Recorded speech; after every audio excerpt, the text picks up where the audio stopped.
अब हम स्टार्ट करते हैं एग्जाम्पल 1।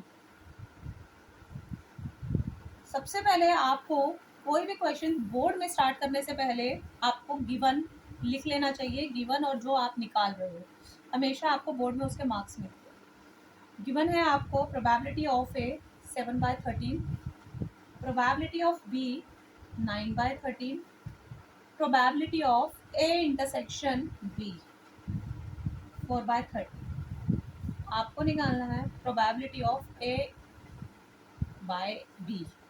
ए बाय बी का मतलब है ए गिवन है, बी अकर्ड। तो आपको इंटरसेक्शन गिवन है, आपका फॉर्मूला था probability of A intersection B by probability of B. अब मैं आपको एक ट्रिक बताती हूँ, जो नीचे होता है वही आपको डिनोमिनेटर में लगाना होगा। आपके पास आंसर आ गया 4/3 बाय 9/9 4/13 बाय 9/13, 13 से 13/2 और 4/9। क्लियर। नेक्स्ट एग्जाम्पल देखिए। A family has 2 children. What is the probability that both the children are boys given that at least one of them is a boy? Let's say कि B stands for boy, G stands for girl. सबसे पहले हम S बनाएंगे। S means sample space. Sample space क्या हो सकता है? एक फैमिली में 2 ही बच्चे, या तो वो दोनों गर्ल होंगी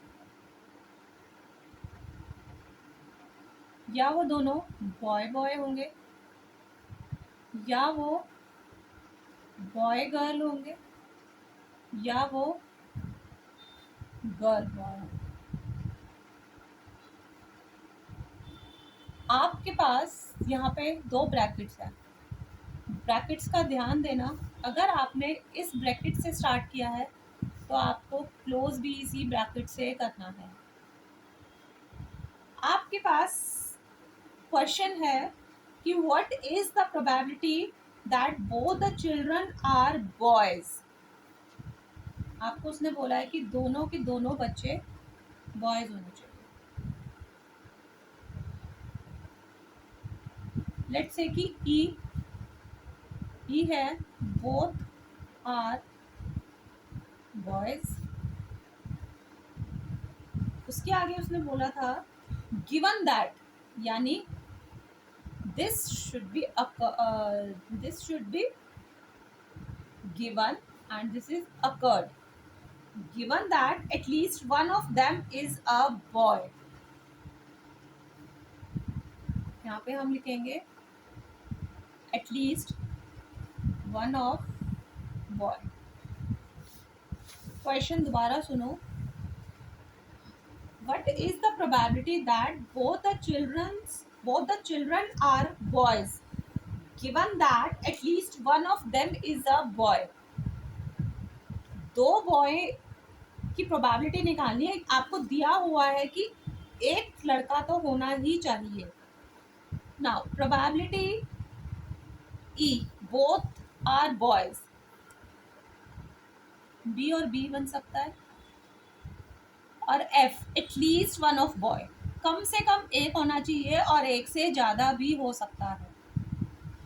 एक बॉय की हमने कौन कौन से सैम्पल स्पेस बनाया है? या तो वो गर्ल बॉय है या वो बॉय गर्ल है।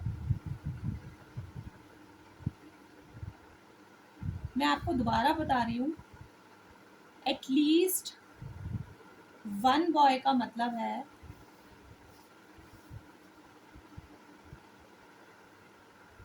कम से कम एक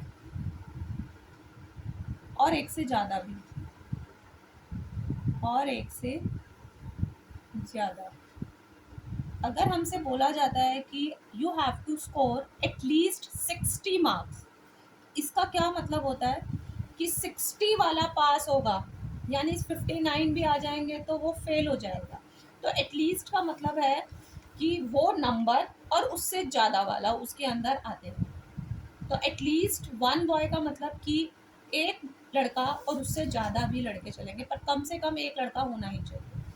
तो इसकी प्रोबेबिलिटी क्या हुई, ई की प्रोबेबिलिटी हुई 1/4। 4 क्यों हुई, क्योंकि मेरे पास 1 2 3 4। How many sample spaces are there, 4। तो 1/4, क्योंकि एक ये है और मेरे पास टोटल 4 थे। यहाँ पे 3 मेरे पास स्पेसिस हैं और टोटल मेरे 4 थे। नाउ फॉर्मूला क्या होगा, अच्छा, probability of E intersection F. E intersection F क्या बना, ई और एफ में कॉमन क्या है, केवल बी और बी, यानी कि 1/4। अब हमारी कंडीशनल प्रोबेबिलिटी क्या कहती है, probability of E by F, probability of E intersection F by probability of F is equal to 1/4 by 3/4। The answer is 1/3।